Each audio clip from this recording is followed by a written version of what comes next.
Oh man, my phone's dead. Oh, dude, how are we gonna call for pickup when we get back to the road?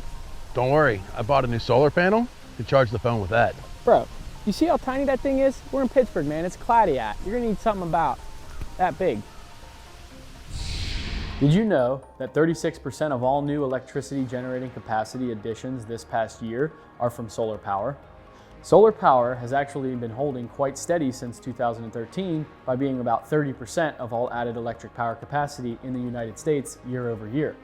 Solar is second only to natural gas. In this video, we will explain the current status and future of solar energy. In 2008, we purchased this solar canopy and a similar sized solar array on the roof of our building. Together, they total about 50 kilowatts of peak power output. In 2008, the cost of an installation of this size was $7 to $8 per watt. This price point was too high for most individuals and businesses to make an investment, but for us, it was more of a demonstration rather than an economic investment. Today, the cost has dropped all the way down to $1 to $2 per watt, making it much more attractive. So what are the costs associated with solar, and why have they dropped so dramatically since 2008? First is the cost of the solar panels. This was the most expensive piece of any installation, but is also the one that is decreasing the fastest. Second is the balance of system. This is the cost associated with the inverter and other electrical equipment needed to manage DC power out of the panels and get it to the panel or outlet in your home. This cost is also decreasing mainly due to inverters getting less expensive. Third is the cost of labor to actually install the panels, inverter, and surrounding wiring and safety equipment. This cost has been decreasing for a few reasons. One is that electrical contractors are getting more experience with solar installation. Back in 2008, DC work was not common for electricians. Plug-and-play devices are also making this easier as companies have designed specific equipment for the installations. This means contractors have more readily available and cheaper options to piece together solar systems. These price drops are driving the increased investment in solar power because it takes less time for the solar to pay for itself. The return on investment comes much quicker and people are starting to notice.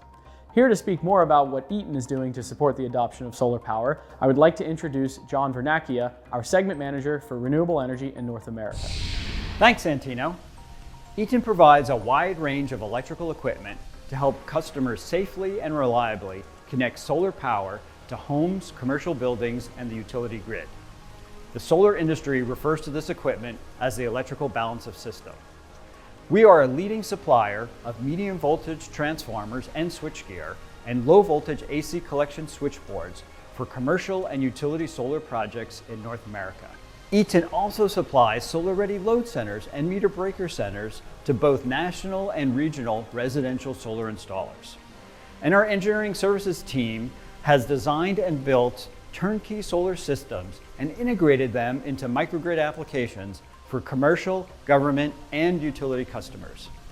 And Eaton's SIME grid planning software helps electric utility engineers manage the growth of solar power with capacity analysis and impact studies.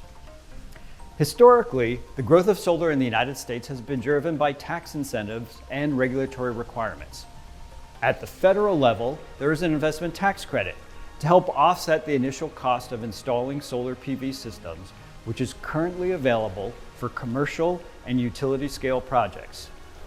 Several states, including California, Arizona, New York, and South Carolina, also have state solar tax incentive programs.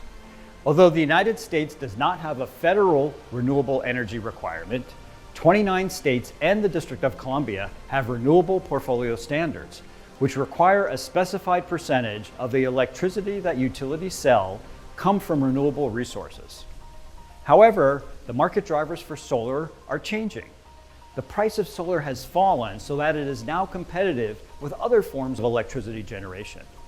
Many corporations are signing large power purchase agreements to buy electricity generated by renewable resources like solar or wind power. At least one utility, Xcel Energy, has committed to a 100% clean energy supply across its 8-state territory by 2050.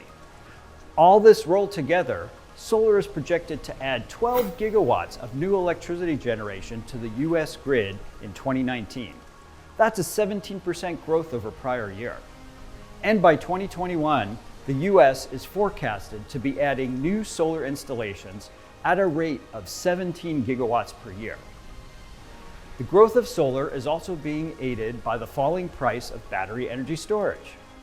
Solar PV paired with battery energy storage systems can help homeowners reduce their electricity bills as utilities move away from residential net metering rates to time of use rate structures. And larger solar plus storage systems are helping commercial and industrial customers reduce their peak demand charges, which make up a large percentage of their electricity costs. Eaton's engineering services team can integrate solar plus storage with new or existing backup generators to create a microgrid, providing local power for critical loads when power from the utility is not available. Thanks, John. So, you have probably heard someone say that solar panels aren't viable because of their low efficiency of about 10 to 15%. While the best solar panels today are about 17.5% efficient, what does that number really mean? Sunlight hits the surface of the Earth with an average power density of 1 kilowatt per meter squared. This means that with a panel that is 1 square meter and 17.5% efficient, we can harness 175 watts of electricity.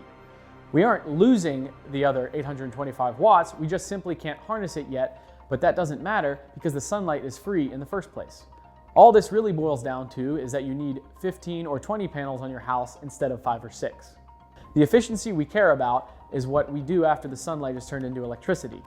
And this number is above 90% for most inverter setups, which means of the 175 watts of free energy, we only lose 17.5 watts in the worst case. Another misconception is about the energy required to produce them in the first place. The National Renewable Energy Lab has found that in the worst case, it can take a panel 4 years to produce the amount of energy it took to create it. This sounds like a lot, but considering that the panel will last about 30 years, you'll get 26 years of clean, green energy. On top of the energy production of the panel, consumers also care about the financial cost. According to a payback analysis from NREL, it took one home 9 years to get a return on the original investment. Of course, a similar installation built today would take less than 9 years for payback. During its projected 28 years of clean energy production, a typical rooftop system with a 2-year energy payback and meeting half of a household's electricity use would avoid conventional electrical plant emissions of more than half a ton of sulfur dioxide, 1/3 a ton of nitrogen oxides, and 100 tons of carbon dioxide. You might be thinking to yourself, okay, solar is fantastic, but if we switch to it, we'll have to cover everything in solar panels and we don't have enough space for all that. My legs! Well, here's a quick calculation to put things into perspective. The United States peak power demand during the day is about 500,000 megawatts. That's a 5 with 11 zeros after it. Using the most efficient panels that I mentioned before, it would take 1,158 square miles to power the United States. Now, this is assuming the panels are laid end to end in direct sunlight.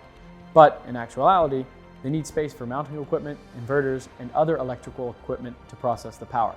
So, we can roughly triple the space that this would take to about 3,000 square miles. To do this, we would need a space about the size of the state of Connecticut to put all of the panels. That may sound like a lot, but distributing that on rooftops and fields all over the nation is definitely achievable. To put it into perspective, we already have 69,000 megawatts of solar capacity as of 2019. Doing the same calculations, that should take up enough space to cover about half of Rhode Island, but because this is spread out across the country, you might not even notice solar panels in your day-to-day life. Now you're probably thinking to yourself, that sounds great, smarty pants, but what are we going to do at night? Well, that's a great question. Now I'm going to discuss the challenges facing solar power. When the sun goes down, your solar power goes down right along with it. This problem has been solved, however, with what is called energy storage. It's very simple. Solar installations are paired with large batteries that charge during the day and are discharged at night. Of course, you have to produce enough solar energy to feed your loads during the day and charge the batteries enough for the loads at night. This means that you need to have more panels than just your load during the day.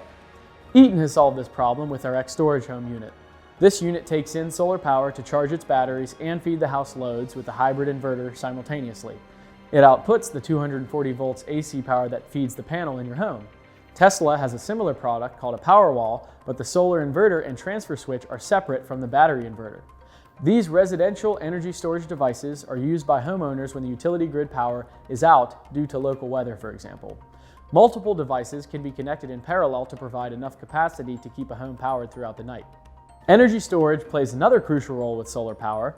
During the day, cloud cover can radically drop the output of the solar panels, and this causes a daily power profile to be very jagged. The excess power needed during one of these solar energy dips is made up by batteries rather than pulling from the utility. This is called solar smoothing and prevents undue stress on the local utility grid.